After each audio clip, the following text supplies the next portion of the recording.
കേരള ഹൈക്കോടതി മുൻ judge justice Siri Jagan അന്തരിച്ചു. കൊച്ചിയിലെ സ്വകാര്യ ആശുപത്രിയിലായിരുന്നു അന്ത്യം. 3 ആഴ്ചകളോളമായി ആശുപത്രിയിൽ ചികിത്സയിലായിരുന്നു. 2005 മുതൽ 2014 വരെ കേരള ഹൈക്കോടതി ജഡ്ജിയായിരുന്നു. വിശദാംശങ്ങളുമായി തിയോഫിൻ കൊച്ചിയിൽ നിന്ന് ചേരുന്നുണ്ട്. തിയോഫിൻ, അദ്ദേഹത്തിന്റെ ഈ മരണവേളയിൽ എങ്ങനെ ഓർത്തെടുക്കാം അദ്ദേഹത്തെ? വിനിഷ, രാത്രിയാണ് അദ്ദേഹത്തിന്റെ മരണം സംഭവിക്കുന്നത്. 3 ആഴ്ചയോളമായി കൊച്ചിയിലെ സ്വകാര്യ ആശുപത്രിയിൽ തന്നെ അദ്ദേഹം ആരോഗ്യപരമായ കാരണങ്ങളാൽ ചികിത്സയിലായിരുന്നു. കൊല്ലം സ്വദേശിയാണ് അദ്ദേഹം.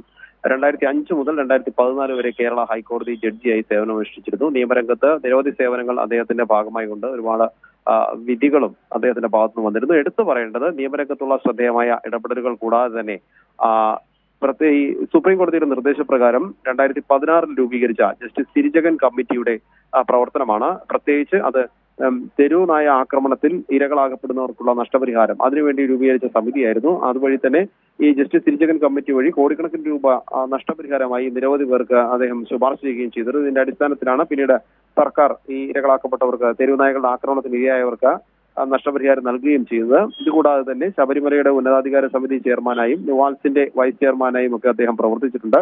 തിരുവനന്തപുരം ഗവൺമെന്റ് ലോ കോളേജിൽ നിന്നാണ് അദ്ദേഹം LLB ബിരുദം നേടിയത്. Kochi science and technology CUSAT യൂണിവേഴ്സിറ്റിയിൽ നിന്ന് ബിരുദാനന്തര ബിരുദം LLM പൂർത്തിയാക്കിയിരുന്നു. പിന്നീടാണ് 2005 മുതലാണ് അദ്ദേഹം ജഡ്ജിയായി പ്രവർത്തിച്ചത്. തുടർന്ന് ഇങ്ങോട്ടുള്ള ഒരു കാലം ഏറെ നിയമരംഗത്ത് തന്നെ അദ്ദേഹത്തിന്റെ ഇടപെടലുകൾ, ശ്രദ്ധേയമായ വിധികൾ നിരവധി ഉണ്ടായിട്ടുണ്ട്. ഇതുകൂടാതെ തന്നെ ഈ വിരമിച്ച ശേഷവും 2014 വിരമിച്ച ശേഷവും അദ്ദേഹം സാമൂഹ്യ രംഗത്ത് വലിയ സേവനമാണ് വഹിച്ചത്. പ്രത്യേകിച്ച് നമ്മൾ എടുത്തു പറയേണ്ടത് ഈ ജസ്റ്റിസ് സിരിജഗൻ കമ്മിറ്റിയുടെ പ്രവർത്തനം തന്നെയാണ്. അതുകൂടാതെ തന്നെ കൊച്ചിയിൽ പലപ്പോഴും സാമൂഹ്യ പ്രവർത്തന രംഗത്തൊക്കെ സജീവമായിരുന്നു. കോവിഡ് കാലത്തും പ്രളയത്തിന്റെ കാലത്തുമൊക്കെ ഒരുപാട് ഈ സാമൂഹ്യ പ്രവർത്തകർക്കൊപ്പം തോളോട് തോൾ ചേർന്ന് നിന്ന് പ്രവർത്തിച്ച ആൾ കൂടിയാണ് അദ്ദേഹം. ആവശ്യമായ നിർദ്ദേശങ്ങളൊക്കെ സാമൂഹ്യ പ്രവർത്തകർക്ക് നൽകുകയും ചെയ്തിരുന്നു. അങ്ങനെ വളരെ സജീവമായിരുന്ന ഒരു വ്യക്തിത്വം അദ്ദേഹത്തെയാണ് ഇപ്പോൾ നഷ്ടമായിരിക്കുന്നത്. വിനീഷ.